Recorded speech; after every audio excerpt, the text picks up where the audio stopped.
Hey everybody, Christopher Rod here, and welcome back to the next installment of the Marvel's Midnight Suns Superhero Showcase that I'm creating in partnership with Marvel and 2K. In our first video, we talked about the always brave, always humble Captain America. We know him, we love him. Keeping with those obviously similar character traits, I think it's only fitting that we now look to Cap's best frenemy, Mr. Tony Stark, aka Iron Man. The also totally humble, kind, genius, billionaire philanthropist guy. You may have heard of him. In Marvel's Midnight Suns, Iron Man's playstyle revolves around one of the game's mechanics called redraw. So in combat, your turn is comprised of 3 card plays, 2 redraws, and 1 move.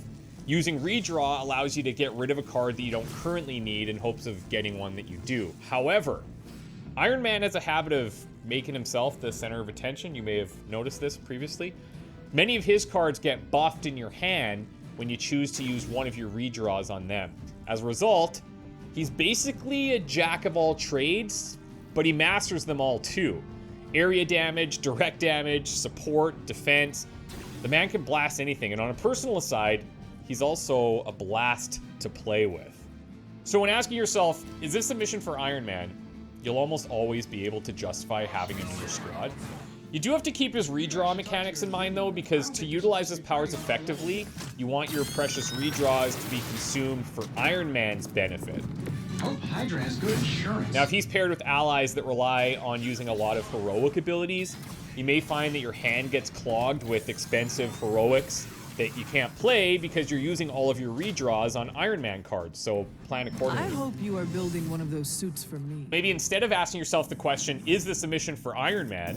To which the answer is almost always going to be yes. You should be asking yourself, who can I bring to support our handsome, rich, iconic Robo-Man instead? One of Iron Man's skill cards that I would consider core to his deck is the aptly titled Leave It to Me. Now playing this will not only draw 2 Iron Man cards, but it will also generate extra heroism and grant extra redraws. On upgrade, this card increases in power pretty dramatically by adding 2 fast, and then one of the potential late game mods that you could run into would be the ability to add resist. Soon enough, your hand's gonna be full of Iron Man cards, just the way that Tony would like it. But to be fair, you're gonna like it too.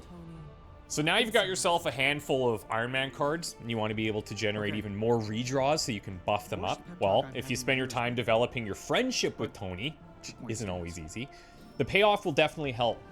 His passive ability titled I'll Handle This will grant you an extra redraw if you play 3 Iron Man cards in a turn, and the higher level friendship version of this lowers that requirement to only 2. So by now, you're probably seeing Iron Man can do a lot on his own, and he has his own self-fulfilling synergies too.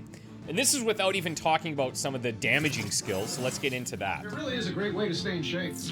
One of his heroics is called Surgical Strike, and that's going to let you chain together a number of attacks based on how close the enemies are in relation to each other. The number is based on the amount of Iron Man cards that you have in your hand at the time. Now earlier we talked about potentially having a clogged hand, but if your hand is clogged with Iron Man cards, then Surgical Strike is going to absolutely crush. Not all clogs are alike, my friend. It's not uncommon to be able to chain 5+ attacks if you play your cards right. And when you invest in upgrading Surgical Strike, you can reduce the heroism cost, and one of the potential late game upgrades could add a chance to apply Vulnerable. Now, if chaining enemies isn't tickling your metal, then maybe air superiority will put a dent in your suit. Okay, I'm done. Why have a limit to the number of enemies you hit when you can just damage them all? Air superiority not only looks stunning, but it can absolutely clear a battlefield if handled correctly.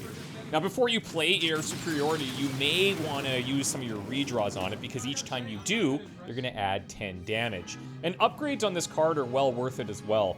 The first upgrade lets you more than double the base damage, and one of the potential late game upgrades could apply a mark to every remaining Hydra, setting up future free card plays really nicely. Now let's finish this up by showcasing Stark's incredible Midnight Suns card called Hellfire Beam. Utilizing the weapon that's closest to his heart, the Iron Knight shoots a beam of hellfire straight from his chest that hits all enemies in a line. And while the redraw on Hellfire Beam is similar in nature to air superiority, there's seemingly no limit to how many times you can redraw to buff it, whereas air superiority does have a cap. So if you have leftover redraws available at the end of your turn, not sure what else to do, slam it into Hellfire Beam because it's going to become insanely powerful.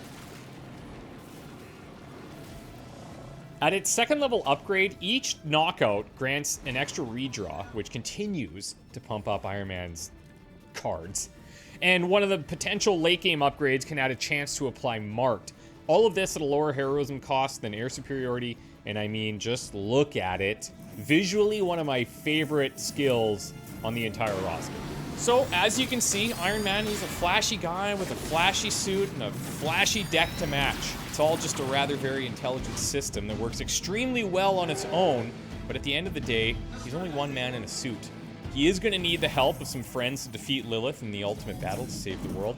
One of those closest friends will be coming up in a showcase soon, so if you're not already subscribed to the channel, now would be a good time to do so. We'll have all these videos in a playlist, so come back anytime and catch up on any videos you may have missed or rewatch them or anything you like. We're fine, we're cool, everyone's easy. Remember to check out the links down below for all things Marvel's Midnight Suns, and thank you so much to Marvel's Midnight Suns for working with me on this series. We will see you in the next one.